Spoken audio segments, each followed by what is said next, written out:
Okay, Hinebra and Lex, no? Yung maganda overtime game.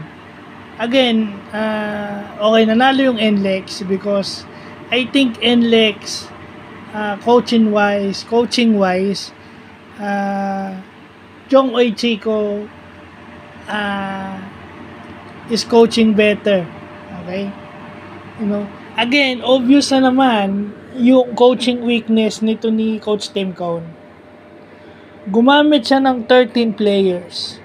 Pero yung 13 players na yon is not yet ready for game time. Ginamit niya si Aguilar, Raymond Aguilar, and then yung ibang pang players. Pero hindi ready.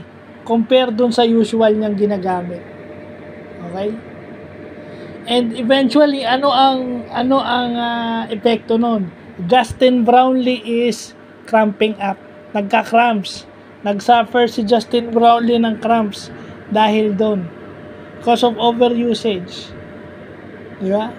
Si Christian Heidegger nung nasa Ginebra, overused. At maging sa Terra Firma ngayon, overused din siya. So I think, when NLEX import Jones, di ba maagang fall trouble itong si Jones. Yun yung hindi inatake ng Ginebra. Yun yung hindi na pagsamantalahan ng Ginebra kasi kung sinong bumabantay ron, dapat yun ang umaatake towards the basket or yung shooting motion if ever. Kasi yung si Dequan Jones, yun din ang pumatay sa kanila with his 4-point shot. Napakagaling na import nito. Magaling na si Brownlee. Pero magaling din tong Dequan Jones na to. May range eh. And then hindi mo mabantayan kasi hindi mo alam ang gagawin nitong Jones na to. Bukod sa may outside shooting, magaling din siya driving to the basket, magaling siya sa post up din, malakas din siya. So hindi nyo na pagsamantalahan itong yung advantage nyo dapat na maraming foul itong Jones. Dapat kung sinong binabantayan nito, inatake nyo na. And eto, first 5 si Mike Miranda, pero nung hindi nag-work si Mike Miranda, sino pinalit ni Jong Oy Chico? Tony Semerad, si Anthony Semerad. Anthony Semerad, a physical defender plus nagkaroon siya ng 3-point shots in the fourth quarter and the overtime. So bakit? Siya yung dahilan bakit natanggalan ng ngipis si Japet na hindi sinasadya. Although yun yung naging dahilan bakit gumanda naman din yung laro ni Japet. Pero ano nangyari doon? Maganda na yung laro ni Japet pero yung isip ni Japet wala na sa laro. Kaya lang siya naglalaro out of anger. Although graduate si Semerad, yun naman talaga ang mag-dish out ng fouls. Iparamdam yung depensa niya. Yun ang naging magandang adjustment ni Jong Oy Chico. Na hindi nagawa ni ni Tim Cone. I mean, yun. I mean, Dequan Cook umupo kasi maraming fouls. So, kung sino yung ginamit ni Jong Oy Chico na hindi ko matandaan, congrats kay Coach Jong. Hindi ko matandaan kung sino yung ginamit niya in place of Dequan Cook. Dequan Jones. Si Jones got enough energy to the second half and overtime.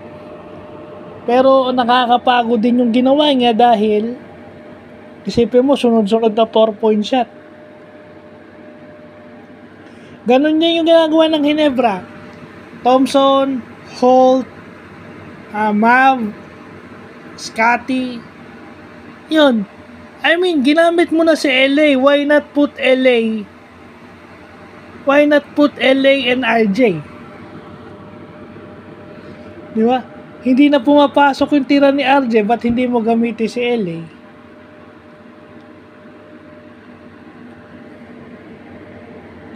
Even RJ Abariento si Stardel, gamit na gamit din siya.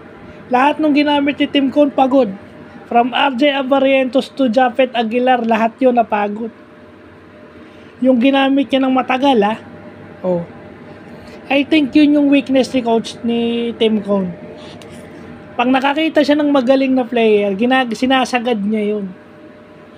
So pag gumamit siya ng ibang player na hindi ready sa laro, ayun ang nangyayari. Which is very different from Coach Yeng. Kasi si Coach Yeng, kondisyon yung player niya. Tingnan mo, wala napapagod. Kondisyon, wala nagka-cramps.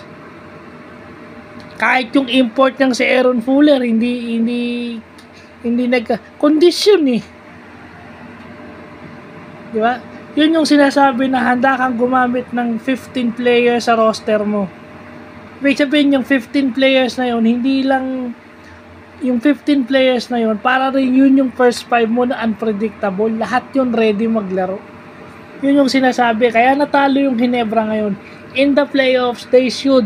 Lahat ng ipasok ni Tim Cone, whether it's a 13 silang ipapasok or 14 or 15, dapat yun ready to play.